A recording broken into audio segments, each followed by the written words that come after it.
Hello there and welcome back to another video, and it is about Wolves nil, Liverpool 1 in the most dramatic of circumstances. Honestly, let's give it a little bit of background before we go into this game. So Chelsea were playing against West Ham United. I think it was. I'm pretty sure it was. I could probably go and check, but you know what? Let's just leave it as it is. Let's say Chelsea were playing West Ham United. Chelsea lost 3-2. It definitely was West Ham now. I remember the goals. And so yeah, so they'd lost, so there was a chance for us to go top of the league for at least a little bit until Man City played later on after us, and I think they were playing against Watford. I think their game ended up finishing 3-1. This was a game, Liverpool versus Wolves, that I already thought was going to be difficult. What would have been classic Liverpool would be a title rival dropping points and us not taking advantage of that. That is normally what would happen, and honestly, we went as close to that happening as we could. We really, really could. Last minute of the game, we're getting straight into it because there's not really anything else that I need to talk about in this video, is the simple fact that, let me just have a look here and get the information correct. Jordan Henderson went off for Divock Origi, and later on, around the 82nd minute, Henderson went off in the 68th. At the 82nd minute, Jota went off for Alex Oxlade-Chamberlain as well. This was a really frustrating game. Really, really horrendously frustrating game. Everything that I would expect from this type of game, like against a team like Wolves, except more. It was more frustrating than anything that I could even imagine. I remember seeing a tweet from someone saying, we can absolutely slap like 4 goals past all these different opponents, and then we come up against Wolves and we can't do anything. And in a way that sounds disrespectful to Wolves, because it's as if we are expecting that we're going to be able to wipe the floor with a team like Wolves. And that's just not the case. I would struggle. In fact, if I can have a look at the last couple of matches that we may have had, if I've got them here, there's only been one instance, which was in 2020, last year actually, where we beat them 4-0. Other than that, games that we've won have been 2-0, 1-0, 2-1. There's the 4-0, there's also a 1-0, and the 1-0 that we had on Saturday, which is pretty impressive. It shows you how, on average, how difficult we find it to play against a Wolves team. Doesn't matter who it's managed by, whether it's Nuno Espirito Santos or whether it's Bruno Lage, the new manager. They are a difficult team for us to break down, and they absolutely proved it again on Saturday. I had already almost got to that point. When you get to the 90th minute and you're just like, you know what? It's absolutely not going to be our day. It's just not happening. Got to take at least the draw, because there were some dangerous moments in this game as well from Wolves. There were some dangerous moments. There were some dangerous moments from us as well. Not enough though, especially in the first half, in my opinion. It just, you know what? It sort of felt like everything was disjointed.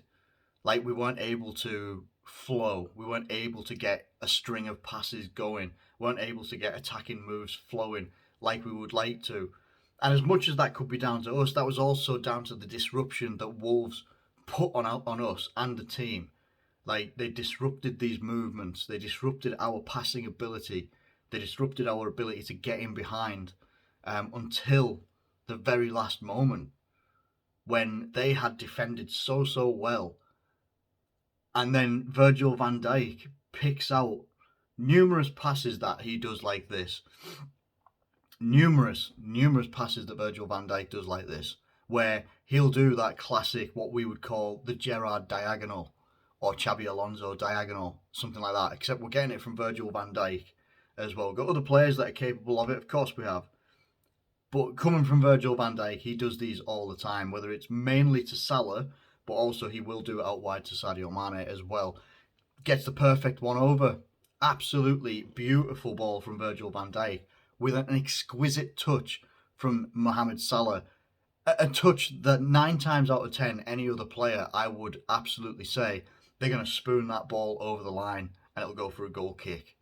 It was just absolute perfect. It was a perfect touch from Salah, who at the moment, yes, he didn't score in this game, but he's in a perfect moment where even in those crucial moments, someone of his level will produce something.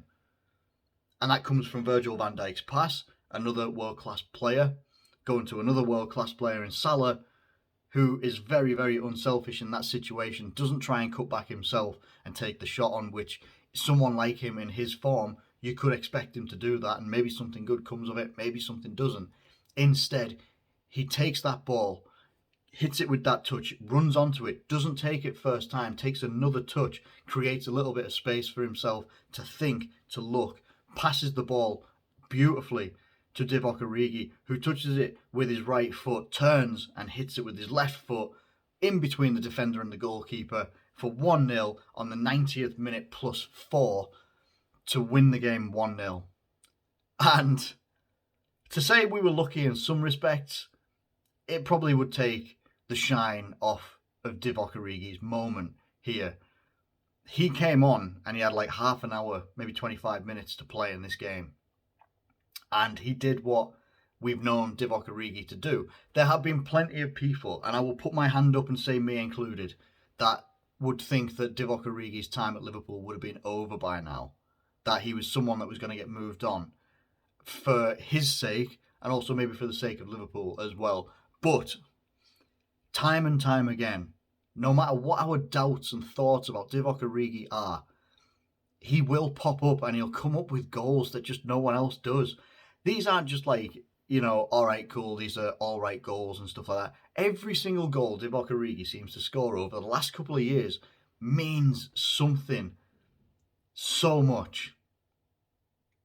Goals against Barcelona, Merseyside derby winning goal a couple of years ago with dinosaur hands, T-Rex hands, Jordan Pickford putting it onto his own bar, Divock Origi heading it in. Like these the goals that you're not going to forget. Champions League final off a Joel Matip assist. Like you don't forget these moments, and there's plenty more that Divock Origi's done. All of the goals that he seems to score just seem to be crucial. And this was crucial. Man City go and win their game against Watford. They do go top of the table. We now sit second. But it's rotated ever so slightly. Chelsea, we started the day in third position. We moved to first and then to second because of Man City. Chelsea went from first to third. And Man City went from second to top. The top three, most likely I would expect, are going to rotate a lot more as the weeks and months go by. Is there going to be a drop-off from anyone? People keep saying, I say people keep saying, that is wrong. I saw one video from a high-profile YouTuber who does football content basically say at some point around maybe February, March, one of the three horses in the title race will drop off. If I was going to be honest, I would say that the most likely team that would drop off would be Liverpool, due simply to the fact of losing both Salah and Mane to the African Cup of Nations as well. They are so important and integral to the way that we play, but also obviously the goal-scoring prowess of Salah is almost nigh on irreplaceable for us. It just is. Now, there are players there that can still do a job, that can still work the system just as well, but they're not necessarily going to have the goal-scoring prowess and finishing of a Mane, of a Salah as well. There's going to be a lot more put on the likes of a Jota, Minamino. Origi's will have to step up a lot more, and this is where the Origi conundrum comes in, because as good as he is in clutch moments like that, whenever Origi starts games, doesn't seem to have the same effect. He seems to be that type of guy that, and we're going to be going to face, AC Milan this week in the Champions League in a game that doesn't mean anything to us, apart from a bit more extra prize money from the Champions League if we do go on and win it. And then we face Steven Gerrard's Aston Villa as well, who have also just won this evening on Sunday night as well. I'm pretty sure they did. I think he won over Leicester. We've still got some tough games coming up as well. And we're going to have tough games coming up anyway throughout the likes of, the rest of this month, January, especially February as well. I wouldn't write Liverpool off in a title race. I really wouldn't. Because, yes, we'll lose Salah and Mane, but it's actually, we could see a lot of people step up for Liverpool in their absence, and we're not losing. We're not losing everybody. We're not losing, Alisson, Van Dijk, Matip, Konate, Fabinho, Thiago, Henderson. We're not losing all those players. Bobby Firmino as well will be to come back from injury at some point as well. So we will still be fairly fully stocked in the attacking departments as well as the rest of the team. I think we're just going to have to make the most of what we can do to keep ourselves in and around the title race, if not at the top of the title race, which is obviously where we would rather be at all times. But this is a crucial 3 points and a crucial win for Liverpool against Wolves. Liverpool, and probably us as fans, will have learned a lot more about our team going through a result like this against Wolves than we will have done, getting the 4-0 against Southampton, 4-0 against Arsenal, 4-1 against Everton. We will learn a lot more about ourselves as a team and as a unit, and also as players available from the bench, Origi being the one that probably stands out the most, of what we've got in terms of squad depth as well. And for me, it's just more like looking ahead as well, what games we've got coming up and how things are maybe going to lie in January and February. But I think we look as strong as anybody is if we don't look stronger than everybody. I know we're not top of the pile right now, but we are, apart from this game, this is the first time since August that Liverpool haven't scored 2 goals or more in a game. And that's incredible. When you think August, September, October, November, December, that's 4 months. 4 months worth of games and this is the first game since August where we haven't scored 2 goals or more. Pretty incredible. We go out there, we win the game anyway. It's one of them. I'm glad to have this game out of the way. Really, really glad to have it out of the way, because Wolves are really, really frustrating. Then we've obviously got the visit.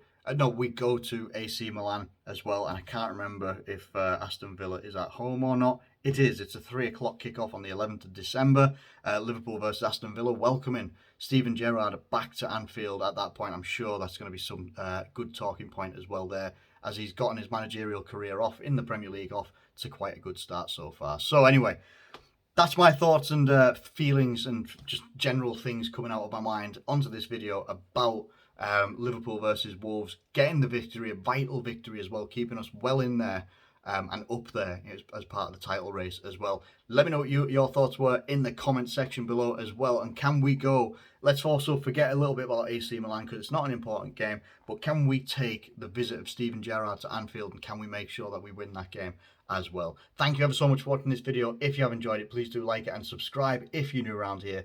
Thank you once again. Please do have a wonderful rest of the evening, and I will catch you later.